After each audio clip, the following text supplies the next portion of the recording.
And I look over to the side, out to the horizon, and all I see is just these black things floating in the water. And I'm like, hold up, those are cocaine bales. So my name is Juan Reyes. I serve with the United States Coast Guard. I joined in 2008 and separated in 2018 from active duty. And then I'm continuing my reserve time. I got out as an E6, pre-officer first class, specifically a yeoman in the Coast Guard. So yeomans are administrative personnel. We did all the HR component of the Coast Guard, from payments to entry into the Coast Guard, processing out, DD-214s, everything that has to do with administrative roles within the Coast Guard. So I was born and raised in Colombia. I grew up there for about 9 years. Big family. My grandma, my grandpa, they had about 11 kids in total. So inside of one house, it was a big family. All my uncles and aunts all lived together. Throughout the years, little by little, they all started to migrate to the United States. And so in 1998, my mom decided it was time for her to split ways and head over to the U.S. and join the family.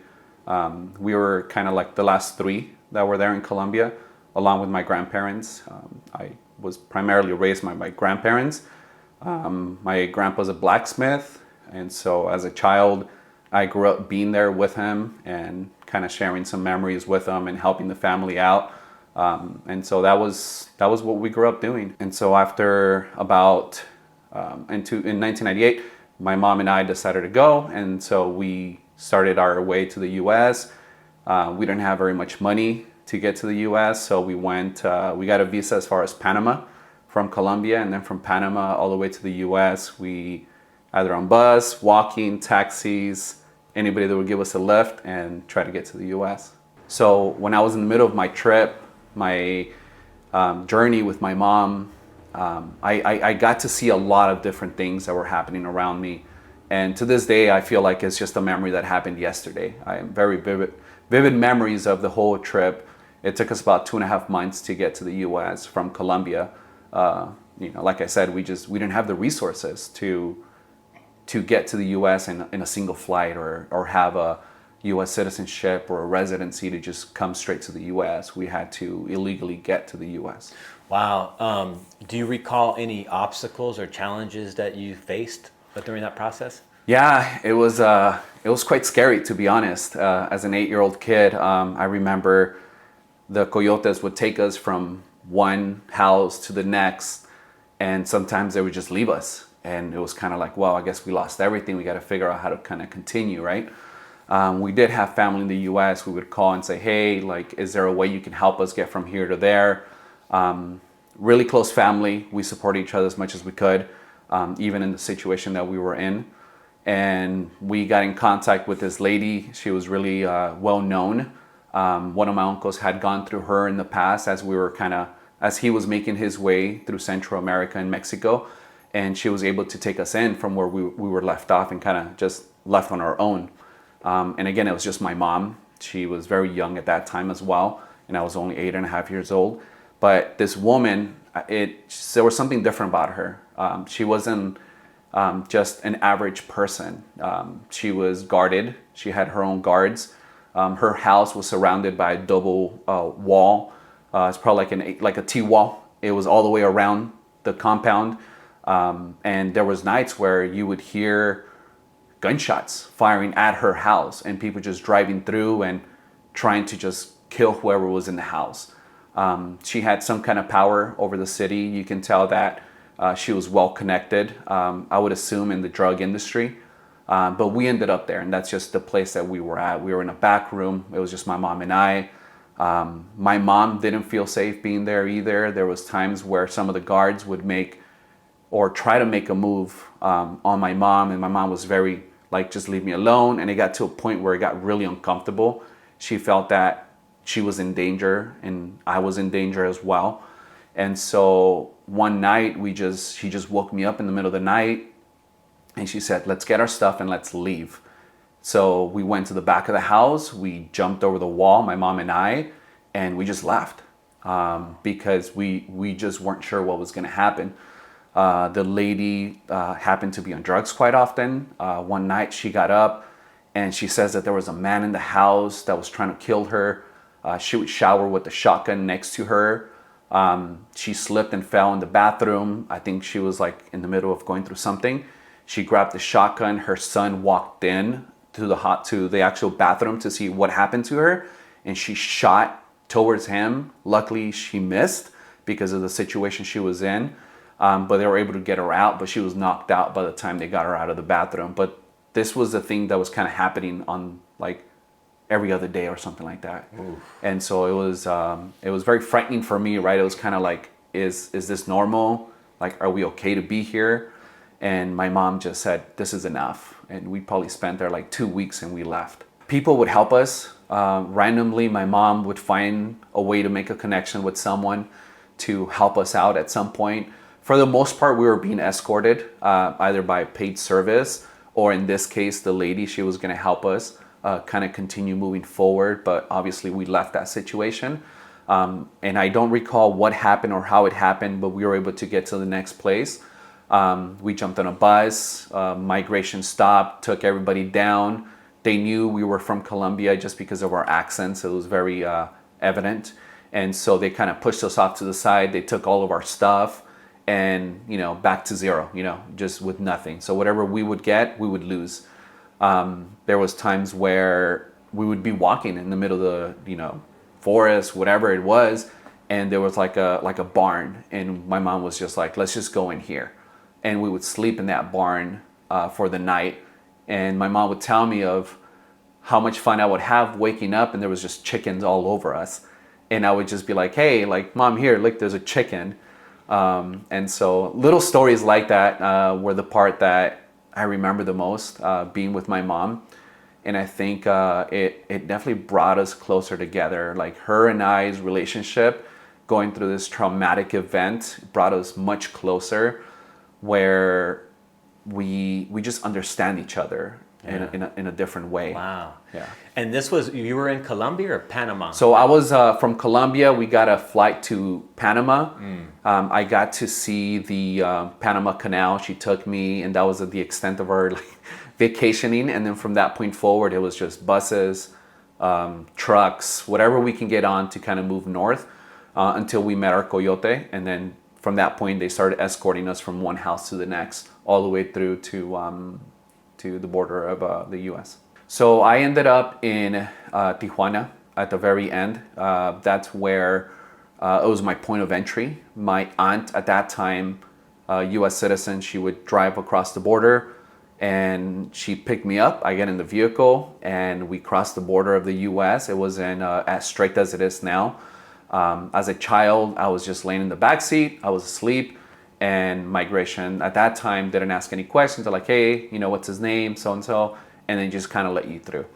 And that's how I got in through San Diego border, and we ended up living in Alhambra, California. Oh, wow. Yeah. What was your life like when you got to Alhambra?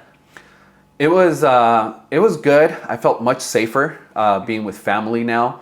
My anxiety, waking up early, that stuff as a child kind of went away little by little.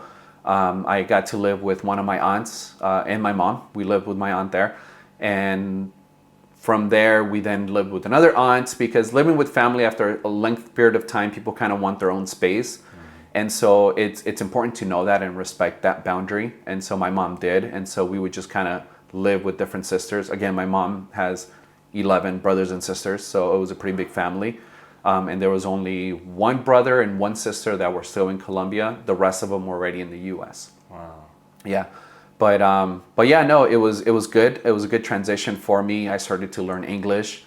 I went to a middle school where they actually had the English as a second language program, and that really helped me out. I was very advanced in math, in writing, so the only thing I really had to worry about was English and my English writing. So during the time that we were already living in Alhambra, my cousins were going to an ROTC program. It's known as the Navy League or the Sea Cadets.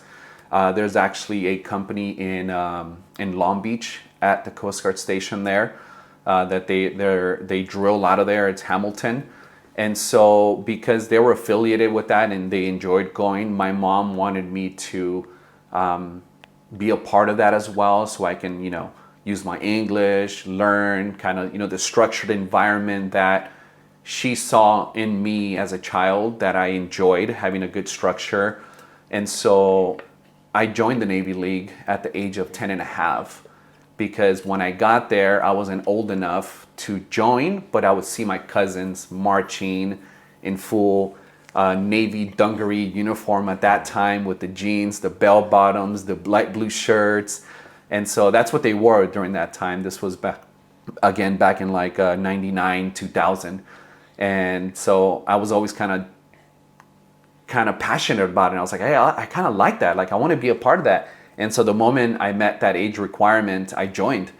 And from that point forward, I feel like my life changed dramatically. I felt like this is what I really enjoyed, being a part of that, and being at the LA Long Beach sector, the base for the Coast Guard.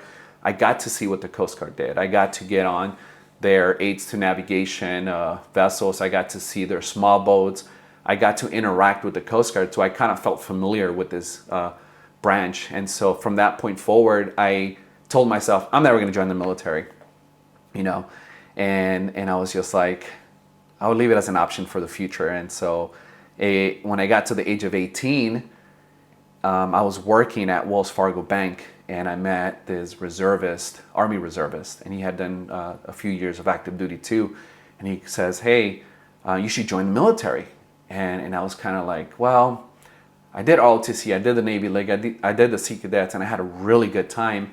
I just don't know if it's for me. And so a few months went by, and then I went back to him and I said, you know what, I think you're right. I think I do want to join the military. I do have a passion for it. I told myself that I didn't want to do it after, having a great time. I just didn't see myself actively in the Coast Guard. And so that's when I decided, you know what, I am going to join. And again, at that time, I only had my residency. I wasn't a U.S. citizen because, I came into the U.S. illegally. And so because my mom got married in the U.S., we then began our, residency process. And so by the time I joined the Coast Guard, I was only a resident, which meant that I can only do one enlistment, and I wouldn't be able to extend or renew my contracts unless I became a U.S. citizen. I went to this recruiting office, and I felt like they just didn't have time for me. It's almost like they didn't want me to join. And I would call like, hey, what do I need to do? What's the process? I took my ASVAB at that time. What do you need from me? When can I go to basic training? When can we start the contract? And just radio silent. And so I was like, okay, well, I'll go to another recruiter then if they don't want to give me time then. So then I went from living in Fontana, looking for a recruiter out there, to driving all the way to LA to find a recruiter, Coast Guard recruiter out there. Wow. And within a matter of 2 weeks, that recruiter in LA had a date for me, gave me a $3,000 bonus that at that time was amazing. And so I got to stay in District 11, which is California area for the Coast Guard. So I was guaranteed District 11. So I stayed at least somewhat close to home.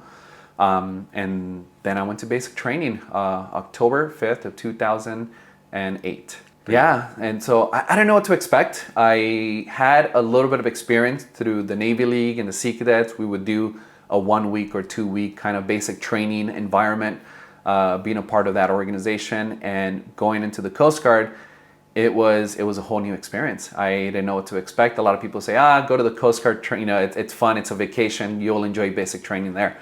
I got there and it was just like full on in your face from the moment that you're in that bus, and you're just like, whoa, what's gonna happen?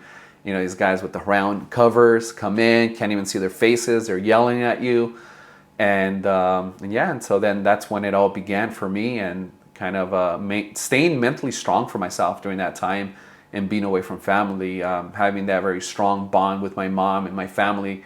This was my first time ever being away from home, or catching a flight by myself from California to the East Coast and traveling to Cape May, New Jersey, where our basic training takes place. I think for me, the part that kind of sunk into me into like this deep like relationship with the military was the team bonding that takes place. And I think that connection is a big connection that to this day I feel it. And it doesn't have to be someone I served with. It can be with any military veteran. The moment I see that they're a military veteran or they served or they're in the reserves or something, I feel like that's family already. And I think that's the part that I enjoyed most about basic training is that you build a community. And from that point forward, you're never going to be alone. You always have someone with you. So from basic training, I got orders to Coast Guard Cutter Morgenthau, that's out of San Francisco. It's a 378-foot square cutter, and they would do missions down south, go out to Alaska. So just different missions depending on where they went. And I got orders to go to the main prop unit, which is main propulsion. I was working with the engineering department. We were in charge of the 2 diesel engines, along with the 2 turbines and the 2 generators that were part of the ship. So depending on the mission that we would take on, the first one that I went on and the only one that I really went on with the Coast Guard, with Coast Guard Cutter Morgenthau, was we headed down south to do counter-drug missions. Yeah. Wow, what was that like? It was a very unique experience for me, simply because you hear a lot of this, oh, you're Colombian, then your family must have drugs, oh, cocaine, that's where it comes from. And as a child, I didn't know that part of my culture, right? I was 8.5 years old, didn't really know it, wasn't around it. Then I came to the U.S. and I got to like hear all these, different things about, Colombians, shows, movies, this and that. And so people build an idea of what it is to be Colombian, right? And so when I went on this first cruise down to South America, I got to witness what they were talking about, and I couldn't believe it. It was a bit of a shock for me, because during this time I'm bilingual in Spanish, I'm fluent in Spanish, and we only had one Spanish translator on board the ship. And I volunteered. I said, hey, I speak Spanish fluently. I know he's by himself and he's the only one doing it, and we run 24-hour operations. I'm happy to support any way I can. And again, I was 19 years old at this time. And so they signed me up. They said, okay, sounds good. We're going to add you to the rotation to do watch and do everything so that we can call you whenever we need you. And being down south, we started doing counter-drug missions. So things started happening. Things started moving really fast for me. It was new for me. First, I was getting used to being out on a ship for 30 plus days at a time, then pulling into port, refueling, getting everything we needed, and going back out at sea. So that alone was a shock for me as well. And just being enclosed in 378 feet of space and living with 110 other people there. Wow. And so it was all new to me, right? But I think after a few weeks, it just became, it's where I started learning about my routines, right? What can I do to mentally stay focused, healthy, and kind of moving forward, right? And sure enough, being a part of the being a translator for the missions helped me out a lot, because it got me in front of a lot of our leaders on the vessel. And so I started doing some of the translations during the boardings. And so they gave me like my jacket, they gave me my stuff. And I wasn't a boarding team member at that time. So I would just go in after the boarding team would take over the small vessel, the fishing vessel, the pangas, whatever it was. They would bring me over, and then I would help with the translation. Or I would stay on the vessel, and as they brought in the detainees, then I would, interview them and say, hey, where are you from? Show me your identification, where are you coming from, where are you headed? And just getting the basic information that we needed to kind of build the case for the mission, right? So when you say boarding team, are you referring to the guys or gals that actually board the vessel that's transporting narcotics? Right, so the boarding team member would be our Coast Guard team that has been trained in law enforcement and in a boarding capacity. And so they know how to, take the vessels, follow the vessels, pursue the vessels, and then once they're on board, they know how to do their LE basics, which is, bring them down, do their search, bring them onto their vessel, handcuff them, bring them into the big vessel, and then continue the inspection on the cutter itself, right? So they would do the basic training to become law enforcement boarding team members. Oh, okay. Yeah. Now, can you recall the first time you ever seen like a big load of narcotics on one of these missions? Yeah, I think it was like maybe 1 or 2 in the morning. I was dead asleep, and one of my shipmates comes and he just shakes me. He goes, "Hey, we have a case. We got to get going. You got to get dressed. Hurry up!" And by the time I got to the outside of the ship, we hear two go fasts just hauling ass, just traveling down the water, and they're all going opposite directions so that we can't chase them, right? So we sent the helo, chased one down. They were able to do some disabling fire, which shot from the actual aircraft. They would shoot the main blocks of the engines, and they would just go dead in the water, right? And at this point, they would then, the team that was on, not the team, but like the smugglers that were on the boat, they would get all the gas and just dump it all out into the drugs, into the vessel, whatever they could do. And then they would just light it up on fire. And then they would just jump off the vessel and just start swimming. So then that's when our small boat would pull over and pull them out of the water, do like a search and rescue, find them, bring them on board. And then the cutter will pull up next to it with their firefighting teams on the side of the ship, and they would just hose it down with water to try to like preserve the evidence, to try to preserve the bales of cocaine that were there. So then once that happened, we would then just start loading up all the cocaine that we would get, that we can salvage from the fire, and then bring it up to the cutter and then house it in a confined space. Wow. So they would shoot the engine block from a helicopter? That's right, yeah.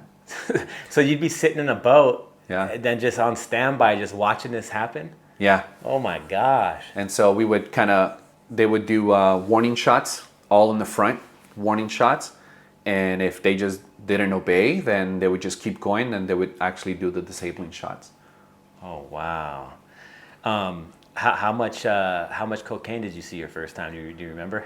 I mean, in bales, it must have been like one vessel had like 30, some had 50.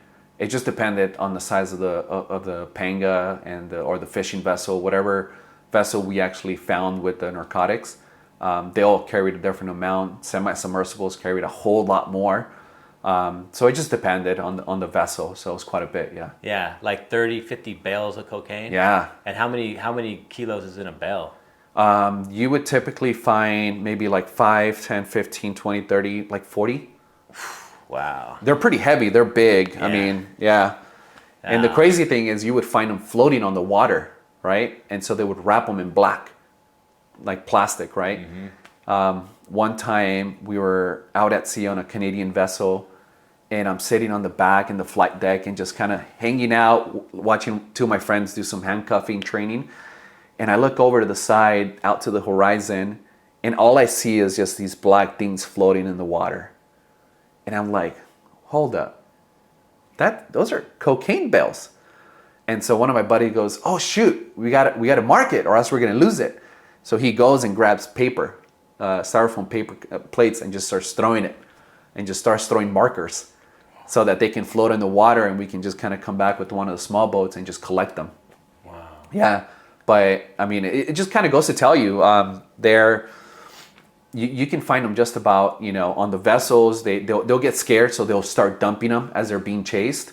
They'll do different things to try to avoid, being found with the narcotics.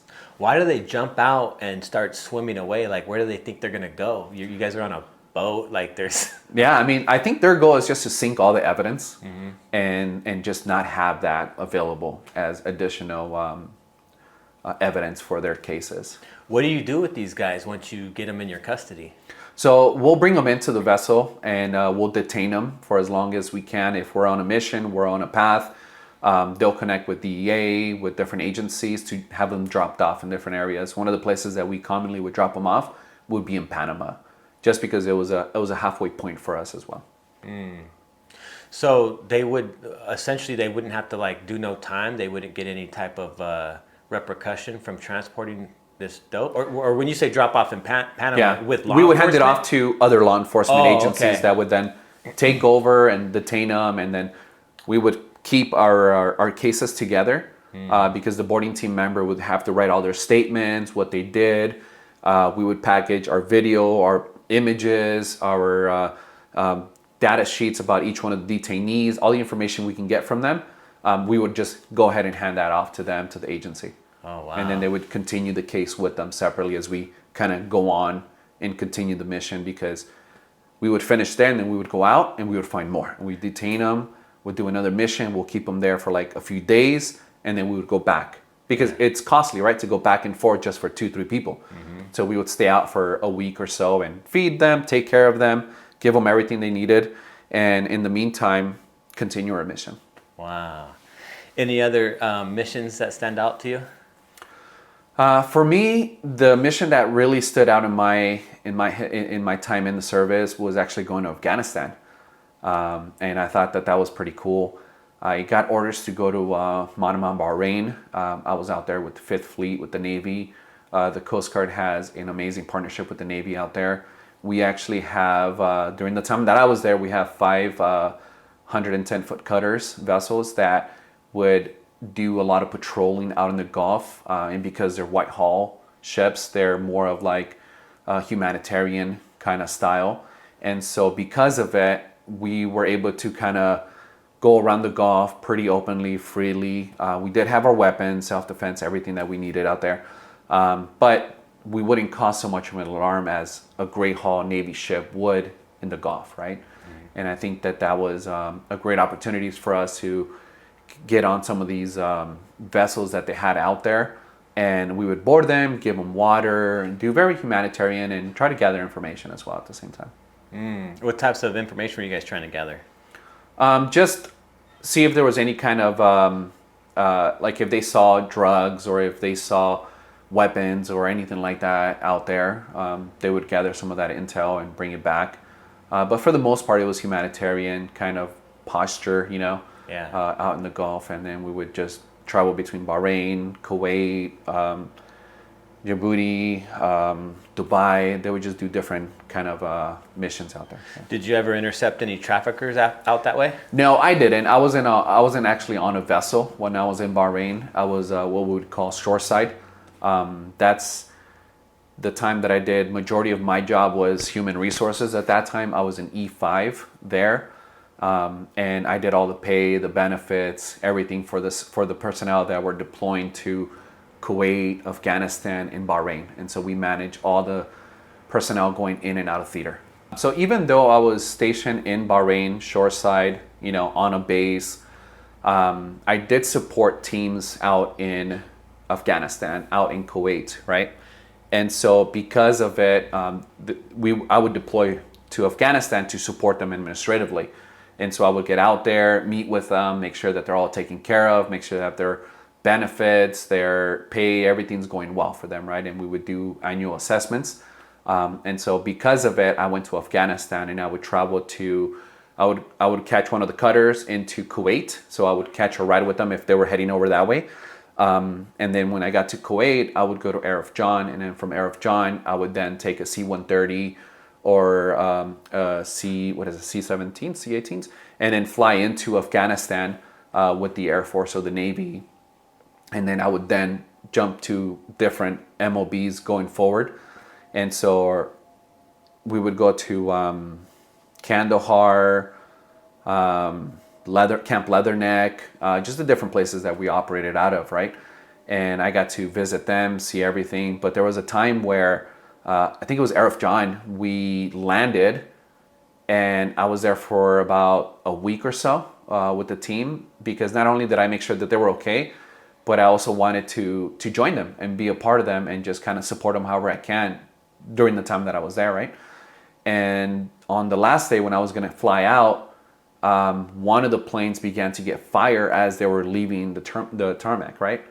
And so all flights got grounded. You can hear the bombing they would shoot rockets randomly everywhere. You would hear a lot of the detonation of IEDs because the Marines were out in Camp Leatherneck, so they would do a lot of road clearing. And when they would come back, they would bring the IEDs they would find, and they would then explode them, right? Detonate them. And so that was kind of like a different environment for me because I was like, I knew what I'm going into, but I just didn't expect it to happen while I was there. And so I would be walking headed to Chow, and then all of a sudden you hear all the alarms, and they're just shooting rockets into the camp, right? And so you would have to like run to like a local shelter, and then like kind of cover yourself and wait for the teams that do all the patrolling to make sure it's clear, and then bring us back out, right? Yeah. And then being grounded because we're being shot at on a plane, I was just like, oh my God, here we go. I'm about to jump on a C-130, big old target in the sky, and so that was kind of like shocking to me as well. And yeah, I mean, yeah, that's kind of it was wild. a culture. It's kind of why it's not typical for an average person to be worried about bombs. A coastie, right? Yeah, or even just just worried about incoming bombs just walking to the chow hall or something. Yeah, exactly. So you mentioned earlier that you'd be on these vessels sometimes for like 30 days at a time. Yeah. Right. How many people were you on there with? So typically the cutter that I spent the most time out at sea with were the 378 cutters, and we would actually be out there for 3-4 months at a time, but we would go out for like 30 days, come back, the 20 days, come back, and so it'll be different every single time we would get out there. But I think the longest was like 35 days for me out at sea. Yeah, I think 30 days out at sea, small, confined spaces brings everybody together, whether you want it or not. And it kind of becomes like being in high school all over again. You're like, everybody knows about so-and-so, what's going on, what are they doing? Like everybody just knows everybody's business. So you have to be careful like how you say things, when you want to say things, and even what you do, because someone's always watching you, right? And so you'll have times where one of the guys, he's a jokester guy, right? And he's sitting there on the table, inside of the chow hall, and down the middle is a walkway that leads into the stairs going aft, right? And one of the new recruits showed up to the vessel, and he's just walking, looking very nervous, doesn't know what's going on. He's following a guy in front of him. He's telling him he has to sleep in the very back. And so he's walking him, and the guy looks at him, and as he's walking by, he's like, welcome aboard, and gives him a big old spank in the back. And from that moment forward, he felt so embarrassed that it was just like, what am I getting myself into kind of thing, right? And so sure enough, later, like the guy for joking around gets court-martialed for what he did. Obviously, it was wrong in front of everybody. So that was addressed. But he was known to do things like this, right? So you always have those people that just do things, right? Out of impulse. Yeah. And so you kind of get a kick out of it because it's funny at the moment after being there for so long, right? And then you're just kind of like, I shouldn't have done that. Like that's not the right time to do it, or, it's not an appropriate thing to do. But there's just things are always happening, right? You pull into a foreign port, you get to see everybody's like, bad side. They get out there, they're drinking, they're on the floor. You got to drag them back to the ship. And it doesn't help that when the cutters pull up to these ports, there's like people with bags of alcohol. They're like, hey, how much do you want? And then half the guys are like, give me the whole bag, right? And so they throw it all in their bag and their empty backpacks. Typically, that's what you do, right? You get off the ship and you throw empty backpack with you, and you carry everything that you buy out there, and you just get to go everywhere, Yeah. What was your favorite port? I think my favorite port, honestly, was Mazatlan. Oh wow! And with Mazatlan, it was the first time I had gone there. We were on a Navy ship. It was a good experience overall. As soon as the ship pulled up, they had a big event. It was like a grand opening event almost, because I don't think the port had been open to U.S. vessels or U.S. military vessels in the past. And so when we got there, they had a big, kind of like a party, like a fiesta. They had mariachi, they had tacos, they had everything. Like it was really good, and it was all just open for the crew there to enjoy. And at that time, I was stationed with PAC TACLIT down in San Diego. It's a Pacific Tactical Law Enforcement Team, which specialized just in boarding And so we would deploy with groups of 10, teams of 10, teams of 12, and we would go on foreign ships, either Canadian, Brits, US, or even Coast Guard. And we would take this very tactical law enforcement team that's all they did 24/7. We trained and trained just to do that.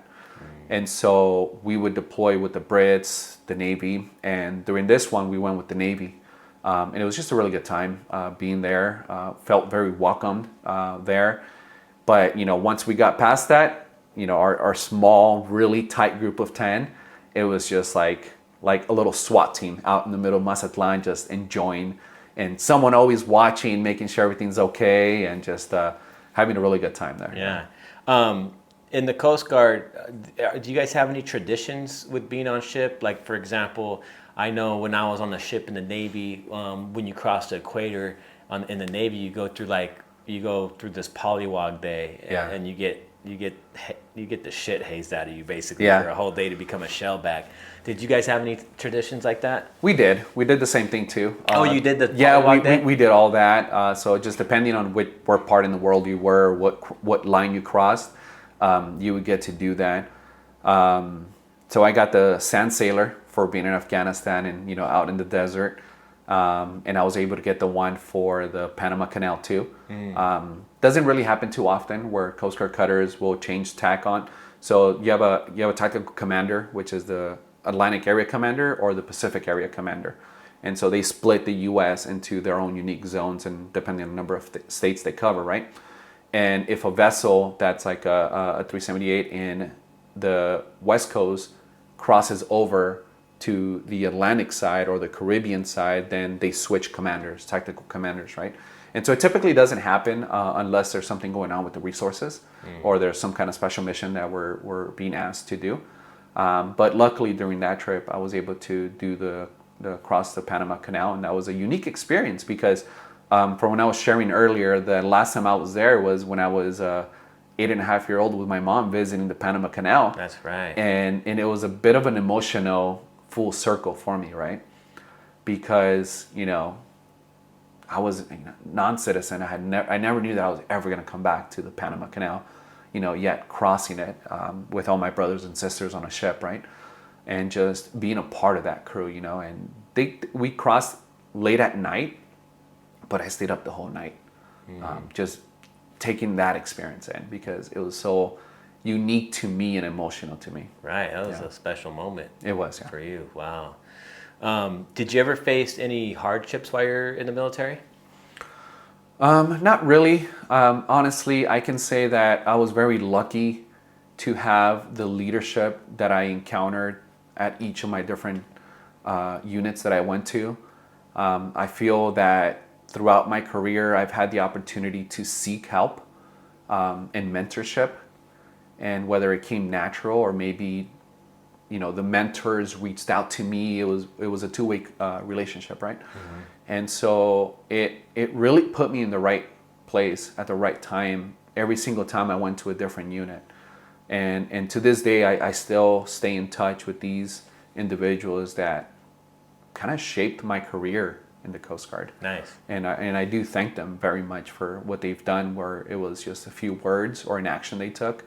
I took that, and I ran with it. Yeah. And it really went well for me. So I'd say I was in good hands. Yeah, so it was 2016. I was stationed in San Diego with the Pacific Tactical Law Enforcement team there. And I had been there now. I got to PAC TACLIT in 2014, January of 2014. Because before there, I was in Afghanistan, in Kuwait and Bahrain. And so I was happy to be back home, finally, to San Diego. It was the first time I was stationed back in California. And while I was there in 2016, my stepdad passed away. He had an aneurysm. And at that time, my mom, my brother, and my grandparents lived in one house. And now that my stepdad passed away, I felt obligated to want to help and be there for my mom. She was going through a really hard time. And, like I mentioned before, my mom and I have this really strong bond together, right? And so she looked at me and she was just like, I need you, I really do need you. And, you're the older brother and I need you. And so that moment it clicked, that my career with the Coast Guard wasn't going to be forever. That at some point I had to make a decision, whether it was to continue for a 20-year career or take a look at the end of my current end of enlistment, which was going to be in 2 years from that date in 2016. And so the gears started turning, and I started what am I going to do? And to that point, I've always been kind of like, what am I going to do next? What's going to happen? How is it going? And one day I have this bright idea, the next is a different idea, the next is a different idea, and just kind of all over the place, right? Mm-hmm. But it was okay to be in that environment because I was well grounded. I was with the military, had a really good career. I enjoyed my command, and I was looking forward to the future, right? But personally, selfishly, I thought to myself, what am I going to do after the military? And given the situation that I was in, I started thinking, well, one, education. I told myself, why did I even join, right? Why did I even join the military? And I always told myself, I'm going in because one, I need to become a U.S. citizen. Two, I want to get education. I didn't have those resources growing up. To that point, my mom still didn't have what I need for her to send me to school when I was 17, 18 years old, right after high school, which is why I joined the military too. I didn't want to put that burden on her because I knew she had already done a lot and she was working really hard to establish herself as well and continue to do that. So then I joined the military for that reason. So then I told myself, all right, let's go back to 19-year-old me. What is it that I want, right? And I said, I want an education because I know that's something that would make my mom and my family very proud. So then the next morning, I called University of Phoenix and I joined their bachelor's program, and I had just finished their associate, so I was going to finish the other 60 credits that I needed to finish my bachelor's degree. And so in those 2 years, I was able to get it done. And in 2017 was the time when I said, okay, am I going to stick to this plan? Am I going to continue to get out? And it was a really hard decision to tell my command and say, I'm really thinking about getting out. Because I never thought I would be saying those words. And so I told my command that I was thinking about getting out in 2018. My end of enlistment is going to be in March of 2018. And I asked them, can I extend to June of 2018? And so they allowed me to do like a special addition they added 3 months to my end of the contract. So then I applied for a temporary separation. And temporary separation, most people know it for baby bonding. A lot of moms use the temporary separation because they get out for 2 years. And by the end of the 2 years, they return back onto full active duty with the door open, pick up right where they left off, and then continue on with new orders. And so one of the benefits of having a temporary separation was actually getting out for education or a career, to follow a new career and just see what's out there, but still have the door open to go back into active duty. And so I applied for the program, I got accepted, and so I was really happy. But then I wasn't sure what I was going to do when I got out. I have 2 daughters at that time, and so my mind was just like, how am I going to continue to provide for my family, right? And so I started working for my executive officer that had just retired from that unit at Pactaclet. And so I was going through the TAPS class, right?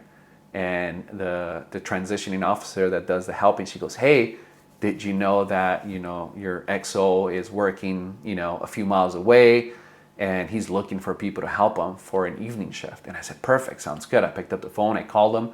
He's like, Juan, great, show up, let's do an interview. I'll send you through an agency and then you can start working for me as soon as possible. So then I applied for a special check, sent it to my command, can I get a second job? They approved it, like without a thought, right? I had a really good connection with my command as well, and they were very supportive of what was happening in my life too. And so I started going Coast Guard from 6:30 to 3:30, and then from 4:30 till 11:30 midnight, I was at the other job.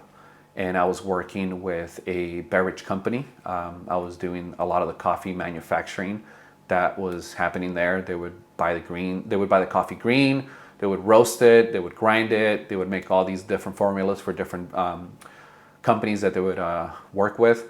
And so that's what I did for the evening shift. They didn't have any supervisors or managers working the evening, so I was the presence for management there.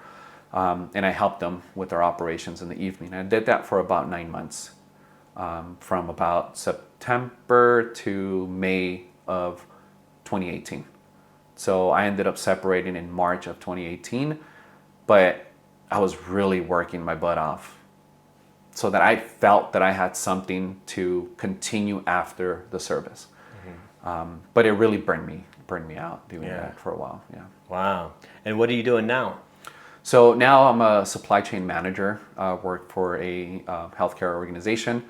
And one of the things that I enjoyed the most is getting to use all the things I've learned in the military and like organizing, project management, people skills, soft skills, everything, and just putting all of that together and helping healthcare, our healthcare organization.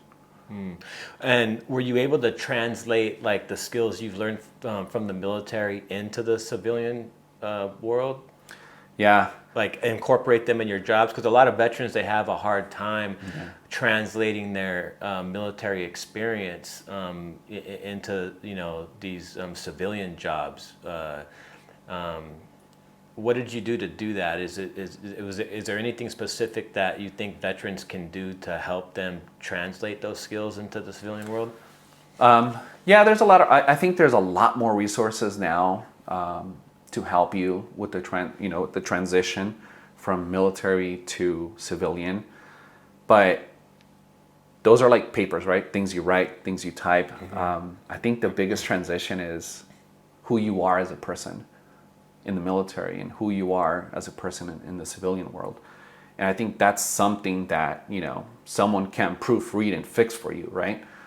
It's something that you have to take on yourself to do and work on yourself to make that transition happen.